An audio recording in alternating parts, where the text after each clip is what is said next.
In order for us to be our best with the people we care about and the things that are important to us, we have to make sure we look after ourselves. This podcast encourages and empowers you to create your own unique real story, develop your own unique real statement, and discover your own unique real self. The power is yours. Good afternoon, Dr. Ganz, Ferrance. How are you doing on this wonderful, beautiful afternoon? Wonderful. So glad to be talking to you, Angela. Yeah, it's a great pleasure to connect with you. Tell us, what parts of the world are you in right now? I am in Edmonton, Alberta, Canada. So, yeah. All right. All the way up north, right? That's How's the right. weather up there right now? Well, we are kind of rainy and gray today, unfortunately. So, Okay, all right. yeah. Well, sending some Caribbean sunshine your way, yeah?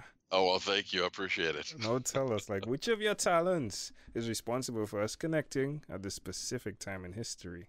Well, two of them maybe. I would say one is my ability to connect well with people really quickly, because I think it was one of my colleagues that I connected with at a meeting that recommended that we connect. And then the other is my talent to simplify really complex concepts. And that typically gets me lots of attention, and I can actually help people figure out what they need to figure out in a very simple way, and people appreciate that. So we're talking about coaching here. Like, you're the guy that I Yeah, can go to for that type of coaching, right? absolutely. All right, all right. What do you sum that up to? Like, who did you learn that from? Is it something your parents did, like the insights part of what goes with coaching? Well, some of it's, just the straight up education I got. I've got a PhD in psychology, but also dealing with my parents. Yeah, it was a bit of a dysfunctional upbringing, but my part of what I think, well, what I encourage people to do and what I think is really useful for people to do is to figure out what has gone on in your life, and you can turn the bad stuff into good stuff. You can learn how to kind of transform negative experiences into something that can actually help you be better and be more, for me, insightful, Mm. more compassionate, that sort of thing. So, yeah, it was having to pay attention to whatever was going on in my home and figure it out really quickly, and then be able to help to calm the situation down before it got out of hand. Yeah, I can see the values of that. So you were the guy that actually took the medicine first and then shared it with others, right? Absolutely. And that's always the way to go. You got to look after yourself before you can help anybody else. That's what they say on the airplane when you're flying. You got to put your own mask on first. Being that guy who was seeing the two sides of the coin, the experiences both for yourself and for others, why will you continue to help others with their challenges where this is concerned? Well, I'm in a way, it's kind of selfish if you want to look at it this way. I really believe that we're all connected, right? So when I can help other people do better, when I can help other people find the joy in their lives, transform any negative experiences into something positive, help them get to where they're going more quickly and easily, everybody benefits, right? Because I don't know who I'm going to help, who is going to, whatever, solve climate change, or, find a cure for cancer, or just be a great leader. Or maybe their kids will do this if I help them be a good parent.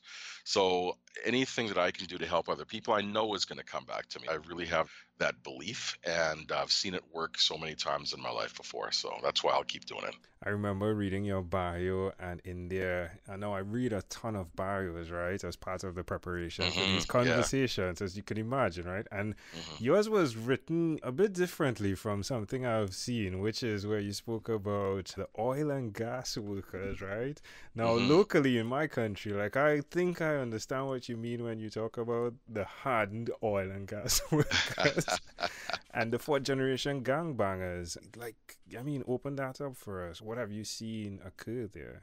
Yeah, so I used to work up in further north in Alberta, a place called Fort McMurray, Alberta, and it's an oil and gas town. And so this is where they mine the oil from the oil sands, and they basically process the oil out of the sand. It's locked in the sand. And so, working with these guys, everybody's the same in general. We all want to be happy. We all want to look after our kids. We all want to have like good relationships and stuff like that, right? But some of the process of working, the long hours, the isolation, just the demands of the job can sometimes be very, very stressful. And so working with these folks, I really learned a lot about, who people are, but also about how to help them be their best and how to manage their stress. Hmm. And then I also did my graduate work in Michigan and then another year in Chicago for my internship. And I worked with like these, it was a very, very gang intensive area I was working in. And so my job was to work with young people, anywhere from about 7 till 18, Mm. and work with these guys. A lot of them were gang members, third or fourth generation gang members. And same deal. They wanted to be happy. They wanted to look after their family, and helping them to figure out what might be better ways than what they had seen growing up, and see if they can do things in a way that's going to be more productive for them, but also more productive for their community. That's amazing. All right, all right. Now, where's the best place for someone that's listening to reach out to you? The best place is on my website. It is Ask Dr. Ganz, Ganz or Ganz if you got an English background, .com. So askdrgans.com. Tell me one other thing that you've done consistently over the last 3 years, please. Okay, well, one of the things that I've done, and I've done this probably for about 26 years, is I journal consistently. I actually did some this morning even. Take the time to write about my feelings, write about what is working for me, what's not working for me, and also what I am very thankful for. And what I've found is over the years, being able to journal has kept my head in the right place, helped me manage my own stress so I can help other people manage theirs, and just helped me to grow as an individual. And so I love doing it, and I highly recommend it for people. 26 years. When you started that first journal, did you think it would carry you that far? 26 years. Wow. Well, no, not really. No, it's interesting because I was actually talking to my psychologist at the time. I was seeing her 28 years ago, and she told me about journaling. So that's a really good tool. You should do it. It's really going to help you move forward. I didn't believe her, right? So I fought her, and I was seeing her every week. So every week she'd ask me, and I said, no, no, it's not for me, not for me. So I fought her for 2 years because I could be a slow learner sometimes. And then one day I said, okay, it can't be that bad. Let me just start. Let me try. Right. And I started it, and, wow, what a difference. And so I haven't stopped since. Now, have you continued writing, or do you sometimes type when you're journaling? That's a good question. I write. I really encourage people to write. It's more organic for me, and there's a different process I find in your brain when you write out something versus typing. We can type pretty fast. Typically, we can't write as fast. And so the process of slowing things down actually is part of the magic of journaling, I find. Amazing audience. Again, you're hearing it live from Dr. Ganz. You can reach out to him at askdrgans.com. Dr. Ganz, let's switch gears for a moment now. Let me invite you into my time machine that is surrounded with beautiful, warm, blue Caribbean water. Dr. Ganz, what's your earliest childhood memory? Well, my earliest childhood memory was actually in Trinidad, because I used to live there when I was a child. You didn't say No, that to the absolutely. beginning. We didn't Come get a chance to on. talk about it. And my wife is from Tobago. Wow. But my mom was actually teaching at a Caribbean Union College in Trinidad, and I was about 2. And what I did was I locked the bedroom door, and my grandmother had this big kind of bowls of powder with a big puff, and you know what I mean? And so I went in there and I took some of that out. I spread it all over the nice shiny floor. I put my socks on, and I was skating and just running around and doing all sorts of stuff. And they're outside knocking, trying to get in, and they couldn't get in, right? And so that was my earliest childhood memory.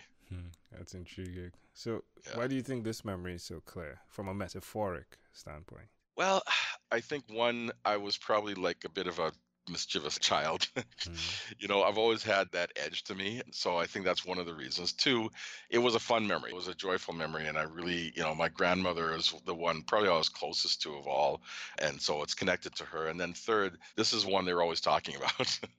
They're always talking about that as an early memory. So, it got reinforced over the years as well. That's good. Hey, can I share something that just popped into my mind? Absolutely. Just connecting the dots. I love the concept of every individual has a child that's playing behind a locked door of another aspect of their life. And I've found that, like, the way you interact with the guys in the gas and oil, even the gangbangers, like, there's a child in there, and sometimes there's someone who just needs to open the door to let that child out, to know it's okay to come out, right? Just like you locked yourself in and you were playing in there.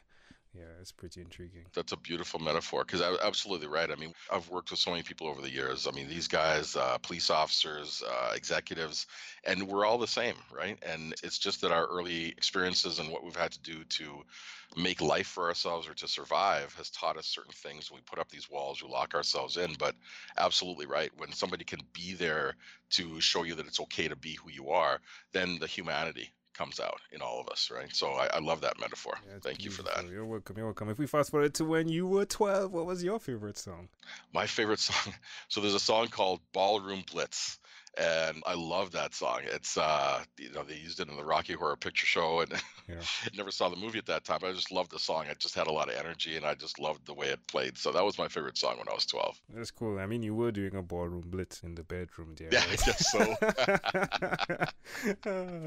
That's right. All right, my friend. Well, we've arrived at our destination, but before we get off of this time machine, there is a small declaration form. So it's yes or no. We're going to move pretty quickly here. Are you ready? Yeah, sure, go for it. Dr. Ganz, have you chosen someone to pass on your skills to? Yes. Are you married? Well, yes, you said yes. Yes. Yeah. Do you have children? Yes. Do you believe in God? Yes. Do you have an inner circle of friends? Yes. Do you watch TV for more than 3 hours a day? No. What about screen time? The phone and or the computer, is it more than 8 or less than 8 hours a day?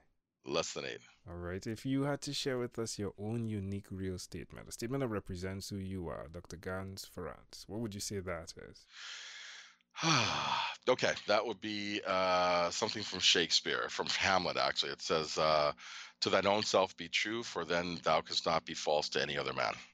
Love it. Hey, Dr. Ganz, this was such a great pleasure. Before you leave, is there anything else you'd like to share with our amazing audience? Yeah, one of the things that I've come up with or just kind of learned over the years is that, in order for us to be our best with the people we care about and the things that are important to us, we have to make sure we look after ourselves. So one of the questions I ask myself often, and I encourage people to ask of themselves is this working for me? Because if you do that, you're going to bring a lot of what we do unconsciously to consciousness. You're going to become aware of what you're doing, and you're going to find out if it works for you now or, maybe it worked for you in the past. And this particular question, I say, this is how you fast forward your midlife crisis and do it right. You get to wake up and then figure out what works for you and then build your life consciously and deliberately going forward. Again, my friend, a pleasure. I treasure. Folks, Dr. Ganz Ferrance. Again, thank you for being on what is inspired by 12-Minute Convos with Angel Jones. This podcast is produced by Pod Edits. Visit podedits.com for professional podcast publishing.